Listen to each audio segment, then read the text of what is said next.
মিঠুনদার মধ্যে তো মানে অতিথি আপ্যায়ন ওকে দেখে শেখা উচিত।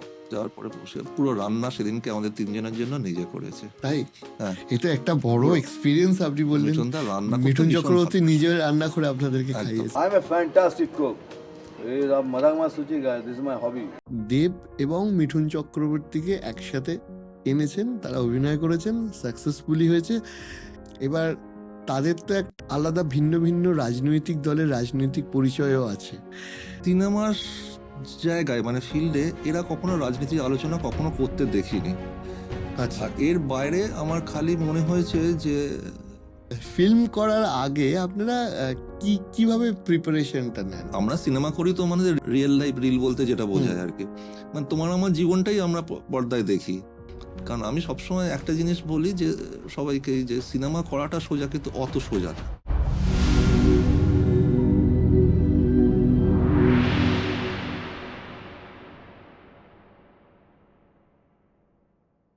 স্যার, প্রথমেই অনেক ধন্যবাদ এবং কৃতজ্ঞতা। আজকে আপনার মতো মানুষ আমাদের এখানে এসছে, সেটা আমরাও সৌভাগ্যবান। আর আপনাকে, আপনার যে এক্সপিরিয়েন্স, সেটা কোথা দিয়ে শুরু করব কোথা দিয়ে শেষ করব আমি বুঝতে পারছি না। তবে এখন বর্তমানে যেহেতু প্রজাপতি 2 চলছে, আমি সেটা দিয়েই শুরু করতে চাই যে এটার সাকসেস হওয়া, এটা শুরু, একটু স্টোরিটা বলুন। না, এখানে আসার মানে তুমি যে কৃতজ্ঞ নট দ্যাট, আমিও যে আমারও একটা তোমার প্রতি একটা ভালো লাগা আছে, তুমি নিশ্চয়ই জানো। যে আমারও ভালো লাগলো যে তোমার সাথে বসে এটা নিয়ে আমরা আলোচনা করব বা করতে চলেছি। এখন প্রজাপতি 2 চলছে। প্রজাপতি 2 6 সপ্তাহ ধরে বিভিন্ন থিয়েটারে চলছে অল ওভার ইন্ডিয়াতে। তা ভালো লাগে যখন এরকম একটা সিনেমা সারা বছর ধরে তৈরি করি আমরা, তারপরে লোকজন দেখেন, আশীর্বাদ করেন। মানে ভালো লাগাটা এটা যে কি ধরনের ভালো লাগা, মানে একটা সৃষ্টির ভালো লাগা, তো মানে ওটা তোমাকে হয়তো সঠিকভাবে আমি হ্যাঁ, বোঝাতে পারছি না, কিন্তু ওর ভেতরে একটা আলাদা তৃপ্তি আছে, আনন্দ আছে। এবার আপনি একটু আমাকে বলুন যে আমি আমি যদি প্রজাপতি 1 থেকেই আসি। এক তো আপনি এই প্রজাপতি সিরিজটা একটা অসাধ্য সাধন করেছেন, সেখানে আমি আসবো। এই সিনেমা প্ল্যানিং কিভাবে আপনারা শুরু করেছিলেন? না, প্রজাপতির যেটা হুম, হুম, প্রজাপতির গল্পটা, ধরো প্রজাপতির গল্পটাও আমার, প্রজাপতি 2ও আমার। আমার শুধু নয়, আমার অভিজিৎ যে আমার ডিরেক্টর। এবার প্রজাপতির গল্পটা শুরু হয়, ওটা খুব ইন্টারেস্টিং, কোভিডের সময়।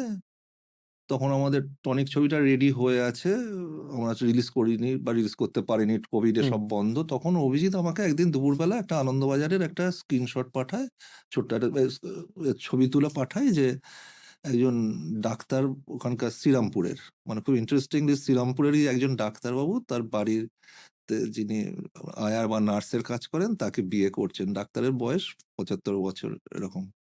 আচ্ছা, এই গল্পটা পাঠায়, ছবিটা আমার কাছে আছে এখনো। তারপর থেকেই ওটা আমার মাথায় চলে যে হুম, কিভাবে ওটা, মানে আমার কিরকম মাথায় নিয়ে নিয়েছিলাম হুম, যে এটা তো একটা সিনেমার জায়গা হতেই পারে। হুম। মানে ওই কোভিডের মধ্যেই এই গল্পটা দানা বাঁধি। তারপর অভিজিতের সাথে আমার রোজই কথা হতো, হতে হতে মানে এর গল্পটার সৃষ্টিটা কিন্তু এই শ্রীরামপুরের জন্য। আচ্ছা, আর আমরা শ্রীরামপুরেই বসে আছি। শ্রীরামপুরে বসে আছি, মানে দুটো অদ্ভুত ভাবে মিলে। হ্যাঁ, হ্যাঁ, হ্যাঁ। তো সেখান থেকে শুরু। তো সেখান থেকেই শুরু। আপনি এমন একজন ব্যক্তিত্ব যিনি তার সিনেমাতে দেব এবং মিঠুন চক্রবর্তীকে একসাথে এনেছেন, তারা অভিনয় করেছেন, সাকসেসফুলি হয়েছে এবং তারা সাকসেসফুলি প্রমোশন করেছেন একসাথে। এবার তাদের তো একটা আলাদা আলাদা ভিন্ন ভিন্ন রাজনৈতিক দলের রাজনৈতিক পরিচয়ও আছে। তা দুজনকে একসাথে কাজ করাতে বা রাজি করাতে কোনো অসুবিধা হয়নি, বা করালেন কি করে? না, এই প্রসঙ্গে একটা মানে কথা বলে, এটা সবাইকার জানা দরকার বা উচিত আমার মনে হয় যে কারণ এটা নিয়ে মিডিয়ায় একটা হই হই। সিনেমার জায়গায় মানে ফিল্ডে এরা কখনো রাজনীতির আলোচনা কখনো করতে দেখিনি। আচ্ছা, আর এর বাইরে আমার খালি মনে হয়েছে যে মিঠুনদার আর দেব হচ্ছে একটা সত্যি বাবা ছেলের একটা সম্পর্কের মতো।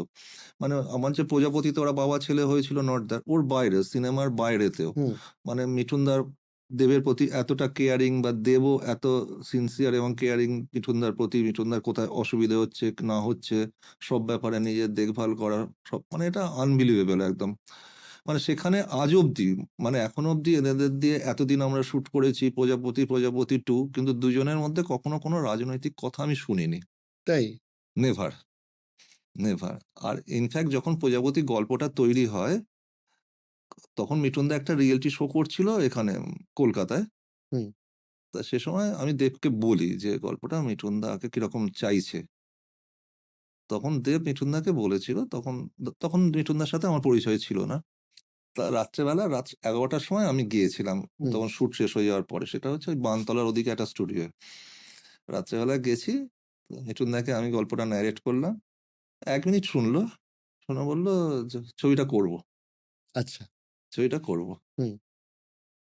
তুমি কবে স্ক্রিপ্ট শোনাবে?" এ এ এ- এটা এটা কি ওই কোভিড টাইমেই তখন? না, এটা কোভিড কোভিডের। পরে, পরে, পরে। এবার মিঠুনদার মধ্যিখানে শরীর খারাপ হয়েছিল। হুম। তো যাই হোক, ওইখান থেকে আমরা যখন ফিরি, তখন দেব আর আমি একসাথে ফিরছিলাম। ও আপনি আর দেব একসাথেই ছিলেন? একসাথেই ছিলাম। দেবও রিয়েলিটি শোটায় ছিল। তা দেবকে আমি বললাম যে, গল্পটা দেব জিজ্ঞাসা করলো, "মা কে হবে?" আমি বললাম, "মমদি।" হুম। আমার দিকে তাকালো। আমার মাথায় ঘুরছিল, আমি বলিনি ইচ্ছে করেই কখনো। মিঠুনদা অন হলে তখন বলবো যে মিঠুনদা মমতাদি আবার ব্যাক করছে মৃগয়ার পরে। হুম, হুম। এটা আমার ছবির একটা প্রমোশনাল হ্যাঁ, অ্যাঙ্গেলও হবে, হ্যাঁ। আর দুজনে তো সুপার অ্যাক্টর। মানে এটা নিয়ে মানে আমি খুব ফরচুনেট যে এরকম মানুষদের সাথে আমি কাজ করতে পেরেছি বা পারছি রাদার। হুম। তারপরে ওইখান থেকেই তৈরি হয়। তারপরে মিঠুনদার শরীর খারাপ হয়। মিঠুনদা হসপিটালাইজড হন। কিন্তু আমি, অভিজিৎ দেব ৩ জনেই একটা ব্যাপারে এককাট্টা ছিলাম যে মিঠুনদা ছাড়া আমরা ছবিটা করব না। আচ্ছা। যে মিঠুনদা ছাড়া এই গল্পটা বাবা হচ্ছে মিঠুনদা। মানে আমরা দেখে ফেলেছিলাম। অবশ্যই জেনে ডায়ালগ লেখেন শুভদীপ বলে একটা ছেলে। ও আমাদের খুব কাছের, আমার যে কোর টিমটা আছে, হুম। আমরা একসাথেই সবসময় থাকি, কাজ করি, লেখালেখি হয়, সবকিছু হয়। তো আমরা সবাই ঠিক করেছিলাম যে মিঠুনদা ছাড়া করব না। এবং আল্টিমেটলি মিঠুনদা সুস্থ হলেন। মিঠুনদাকে আমি ফোন করলাম যে, "দাদা কবে বসবো?" বলল, "আমি বম্বেতে আছি, তুমি চলে এসো।" তুমি বিশ্বাস করবে না, আমার সাথে হয়তো দুপুরবেলা কথা হয়েছে।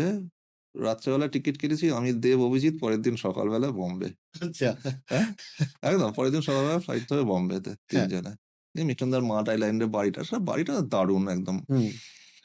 সমুদ্রের ধারে এরকম ৫ একর জায়গার উপরে হ্যাঁ। বাড়ি, মানে দারুণ। আর মিঠুনদার মতো মানে অতিথি আপ্যায়ন ছবির মতো বাড়ি আমরা ছবিতে দেখেছি। যে একদম দারুণ একদম। মিঠুনদার মতো তো মানে অতিথি আপ্যায়ন ওকে দেখে শেখা উচিত। যে আমরা আচ্ছা, গেলাম, যাওয়ার পরে বসে পুরো রান্না সেদিনকে আমাদের ৩ জনের জন্য নিজে করেছে। তাই?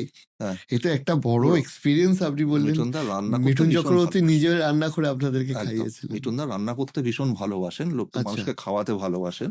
নিজে খেতেও ভালোবাসে, এটাও ঠিক। হুম।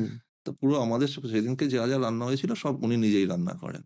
রান্না আচ্ছা, করে আমাদের, আমরা খেলাম, আবার গল্পটা বললাম। বলল, "স্ক্রিপ্টটা রেখে যাও", এবং যে শুটিং এর ডেট সেদিনকেই দিয়ে দিল। হুম, ১৮ থেকে ২০ দিন লাগবে। বলল, "ঠিক আছে।"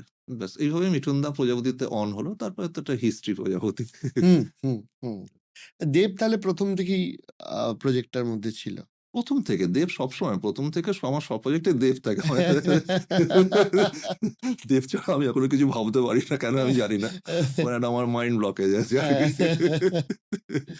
আ মানে আপনার সাথে আ 'সাঁঝবাতি'তে ওই সিনেমা দিয়ে দেবের সাথে আপনার কাজ দেবের সাথে, শুরু। হ্যাঁ। হুম। আ ১ম আপনাদের কাজ শুরুটা কি করে হয়? অ্যাকচুয়ালি দেবকে আমি আর শিবু, মানে শিবপ্রসাদ, ওকে একটা গল্প শুনিয়েছিলাম। খুব সম্ভবত যদি ভুল না করি ২০১৫-১৬ সালে। হুম। তারপরে ছবিটা কোনো কারণে হয়নি। দেব বাইরে শুটে চলে গিয়েছিল। তারপর আমরা সেই সময় প্রাক্তন করেছিলাম। সেটাও তো হিস্টোরিক্যাল হয়ে গেল। সেটা হয়ে গেছে। তো আমরা সেই সময় প্রাক্তন করেছিলাম। তা দেব তাতে একটু দুঃখও পেয়েছিল যে আ আমার সাথে কথা হলো, তারপর অন্য ছবি তোমরা অ্যানাউন্স করলে। যাই হোক, তারপরে হুম। আর কথাই কইনি। তো ডেস্টিনি বলে তো একটা জিনিস আছে। এবং আমি সবসময় ঈশ্বর বিশ্বাস করি যে ওপরওয়ালা যেটা চাইবে সেটাই সেটাই হবে। হবে। কিচ্ছু হ্যাঁ। করার নেই। তাই আমি আবার আবার শুরু করলাম ২০২০ তে আরকি। তা 'সাঁঝবাতি'তে আমি দেবকে ফোন করলাম যে, "এরকম একটা ছবি করব। তুমি করবে?" বলল, "আসছি আমি।" বলে দেব চলে এলো।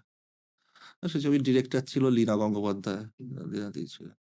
আপনি যে অনুষ্ঠানটায় গেছিলেন হুম, আমাদের সুরভারতীর ওখানে লীনা গঙ্গোপাধ্যায় এসেছিলেন। যাই হুম। হোক, আপনি একটা কথা আমাকে বলুন, এই যে ধরুন আপনার যে জার্নি, লাইফের জার্নি সেখানে তো আমি আসবো। কিন্তু আ এই যে আপনার ধরুন এই যে বেঙ্গল টকিজ আপনি যে শুরু করলেন, আ প্রোডিউসার হিসেবে ব্যাক টু ব্যাক আপনার হিট ছবি আসতে শুরু করল। এই বেঙ্গল টকিজ থেকে আপনি একটু বলুন যে কিভাবে আপনার শুরু করা হলো প্রথম প্রজেক্ট থেকে, এই যে ডিটেলসটা আপনার প্রোডাকশন হাউসের। 2011 থেকে আমি আর শিবু একসাথে উইন্ডোজ, যে আমরা মানে ব্যাক টু ব্যাক হিট ছবি দিয়েছি।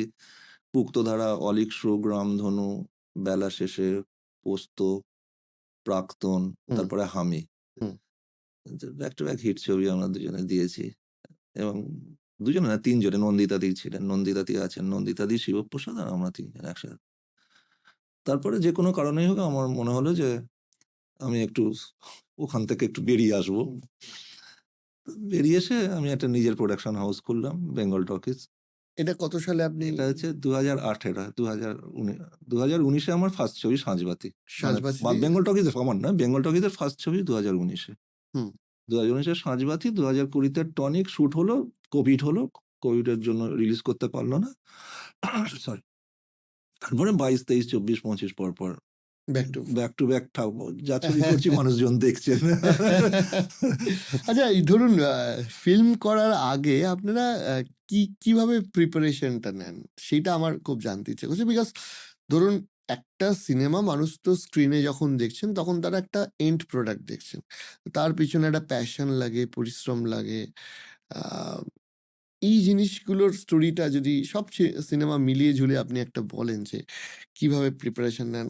বহু স্টোরি আসে, সব স্টোরি নেওয়া যায় না, সেখান থেকে স্টোরি বাছাই, এই কাজগুলো কিভাবে? না, স্টোরিটা অ্যাকচুয়ালি আমরা নিজেরা ভাবি, মানে আমাদের কাছে স্টোরি আসে, নট দ্যাট। আমরা সিনেমা করি তো মানে real life live, real life reel বলতে যেটা বোঝায় আর কি, মানে তোমার আমার জীবনটাই আমরা পর্দায় দেখি, হুম। রোজকার ঘটনা। তুমি আমার প্রত্যেকটা সিনেমা দেখো, প্রত্যেকটা যে সিনেমায় দেখবে কোথাও না কোথাও যে জানো বা জেনেছো, দেখেছো, সে প্রধান বলো, প্রাক্তন বলো, হুম। টনিক বলো, প্রজাপতি বলো, প্রত্যেকটা সিনেমাই মানে তোমার নিজের জীবনের গল্প। তো সেরকম ঘটনাগুলো আসে কোনোভাবে মাথায়, যে ধরো যেটা বললাম প্রজাপতি শুরু, যে একটা ভদ্রলোক, ও ডাক্তার, 75 বছর বয়স, সে তার নার্সকে বিয়ে করেছে, একা থাকতেন বলে। এখান থেকে সিনেমাটা শুরু। এখান থেকে শ্রীরামপুর থেকে জার্নি শুরু, হুম। যে একদম। তো এইভাবে গল্পটা তৈরি হয়। এবার একটা গল্প স্ক্রিপ্টে করতে 1 বছরের মতো টাইম লাগে। কারণ আমি সবসময় একটা জিনিস বলি যে সবাইকে, যে সিনেমা করাটা সোজা, কিন্তু অত সোজা না। হুম। অত সোজা না, যে সিনেমাটা করতে গেলে তোমায় অনেক কিছু চিন্তা ভাবনা করতে হবে, কারণ তুমি একটা অডিয়েন্স কি চাইবে না চাইবে হুম। সেটা তোমায় অনেক আগে থেকে চিন্তা ভাবনা করতে হয়, যে না এই জায়গাটা অডিয়েন্সে ভালো লাগবে না। দর্শক যদি একবার না বলে, তখন রিজেক্ট করলে তখন আর কিছু করার নেই। মানে সিনেমাটা এমন একটা মানে মিডিয়া, হুম। যে একবার বেরিয়ে গেলে আর তুমি ওটাকে করতে পারবে না। সুতরাং অনেক ভেবেচিন্তে করতে করতে আমাদের 1 বছর টাইম লাগে। তার জন্য ধরো আমি, দেব, অভিজিৎ, শুভদীপ সারা বছর ধরে একটা সিনেমার পেছনেই খাটি।